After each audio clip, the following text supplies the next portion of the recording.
Hi, pre-K friends. Today you are reading a story and completing a fall STEM activity. The story that I have for you today is called Leaf Trouble.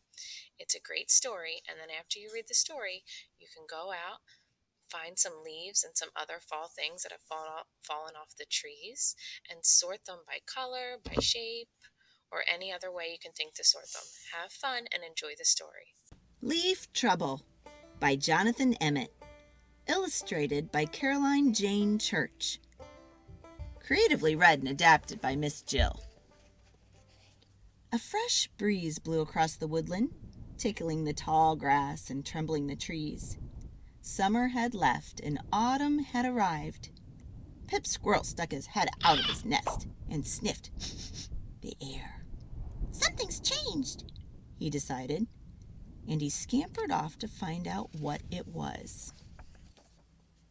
Pip's nest was an old oak tree. Pip loved the old oak tree, and he knew every bit of it, from twig to trunk. But something was happening to the tree.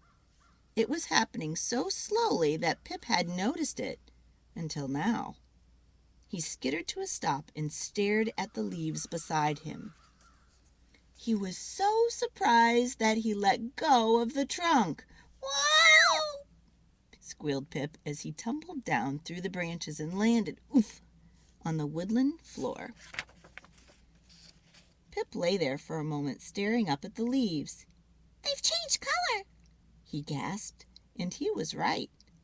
The last time Pip had looked closely at the leaves, they had all been green. But now there were lots of colors, yellow and orange, and even red.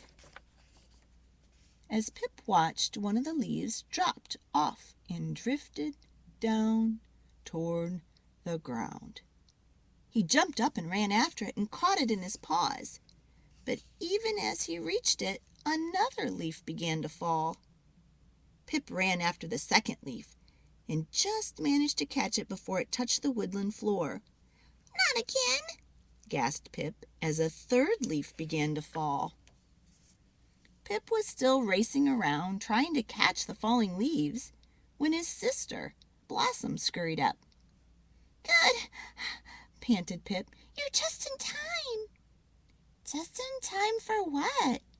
asked Blossom. "To help save the tree," puffed Pip. "It's falling to pieces." "But that's been happening for days," said Blossom, pointing to the leaf-covered ground.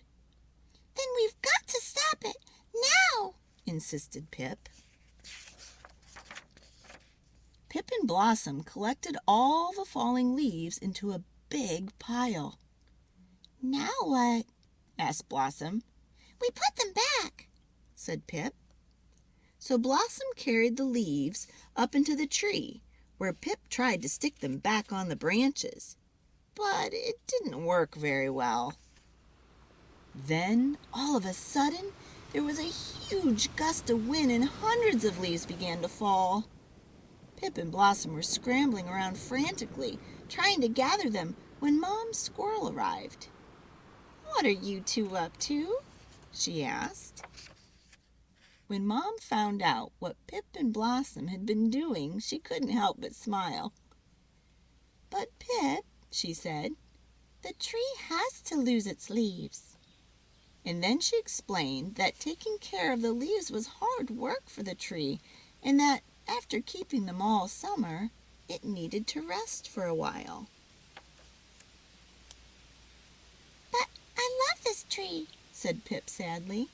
"It's our home, and I want it back to the way it was." "It will be," said Mom. "When spring comes, the leaves will all come back again. They've only gone away for a little while." "Like when the sun sets and then comes back again?" said Pip. "Like when the sun sets," Mom agreed, "except the leaves will take a little longer to come back." Pip, Blossom, and Mom played beneath the old oak tree until sunset. Before they left, they collected some leaves to take back to their nest. "They're such beautiful colors," said Pip, smiling. "And now I understand why." He held up a pawful of leaves to show Blossom and Mom. "They're the colors of the sunset," said Pip. The end.